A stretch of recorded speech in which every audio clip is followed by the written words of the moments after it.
ওই কুত্তা, ওই তুই। দিলি তো সুন্দর স্বপ্নটা নষ্ট করে। কি? তার মানে এতক্ষণ তুই নাক ডেকে ঘুমাচ্ছিলি? আরে হ্যাঁ, কি সুন্দর একটা স্বপ্ন দেখতেছিলাম, দিলি তো ভেঙে। দাঁড়া, দেখাচ্ছি তোর সুন্দর স্বপ্ন। আজকে আমাদের একসাথে কলেজে যাওয়ার কথা, আর নবাবটা নাক ডেকে ঘুমাচ্ছে। সরি দোস্ত, আসলে মনে ছিল না। আর সকালে এত ঘুম ধরে, সত্যি উঠতেই পারি না।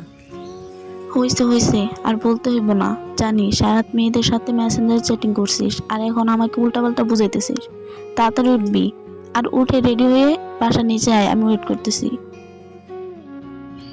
আচ্ছা ঠিক আছে, তুই ওখানে একটু ওয়েট কর, আমি তাড়াতাড়ি আসতেছি।